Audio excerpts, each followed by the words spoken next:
एक समय की बात है, एक गांव में एक गरीब किसान रहा करता था जिसका नाम रामू था।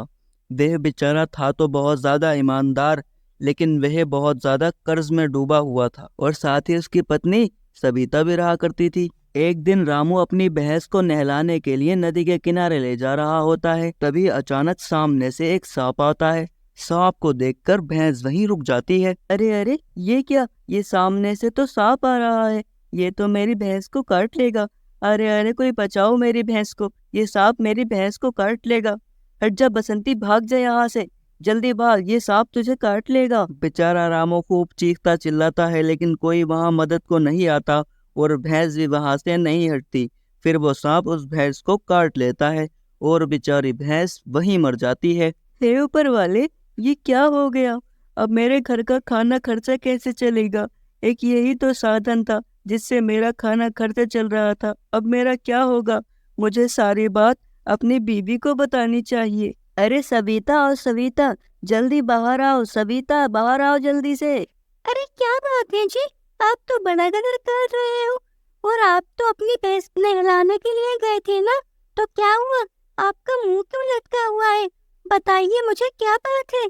आप कुछ बोलते क्यों नहीं? अरे क्या बताओ सविता, जब मैं भैंस को नहलाने के लिए जा रहा था तो रास्ते में एक सांप ने अपनी भैंस को काट लिया और भैंस वहीं मर गई।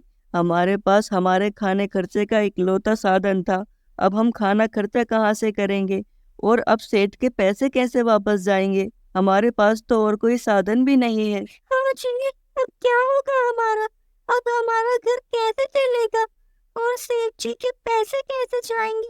वो दोनों इतनी बात कर रहे होते हैं, तभी वहां सेठ जी भी आ जाते हैं और आकर बोलते हैं। अरे भाई रामू, तुम हमारा कर्जा कब वापस करोगे? जिसकी वजह से तुम्हारे घर में चूल्हा जलता है, तुम उसी का कर्जा नहीं दे रहे हो। मैं तुम्हारे घर चक्कर लगा लगा के थक चुका हूँ। अरे सेठ जी, हम आपके पैसे तो बहुत जल्दी लौटा देते, लेकिन हमारी इकलौती भैंस जिससे हमारा खर्चा चल रहा था वो भी मर गई और हम उसी से आपका कर्जा उतार देते।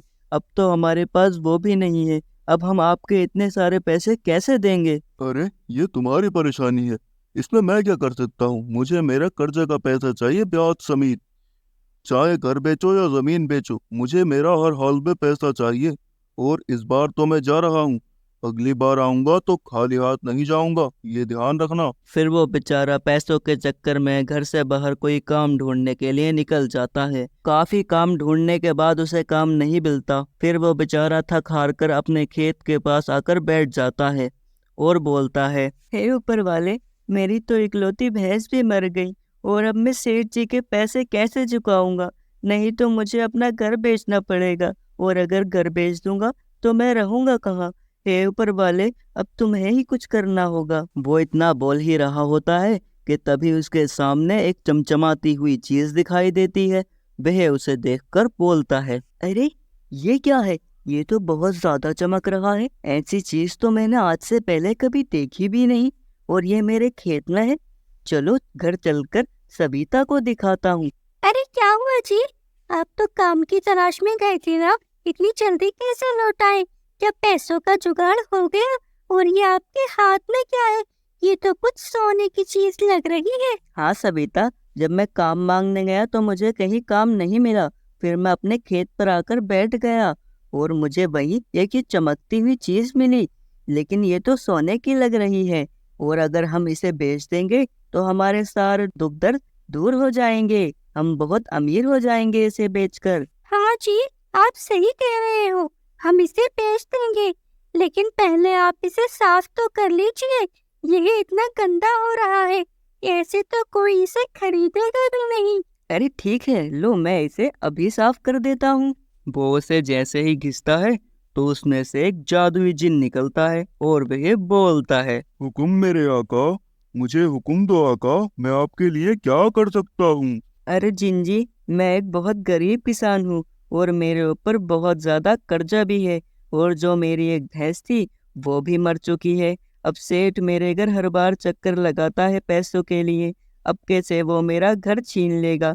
इसीलिए आप मुझे एक धनवान आदमी बना दो। इतना सुनते ही जिन उसे एक बहुत अमीर आदमी बना देता है। फिर किसान जिन से बोलता है, धन्यवाद जादुई जिन, धन्यवाद जो तुमने हमारी इतनी मदद की।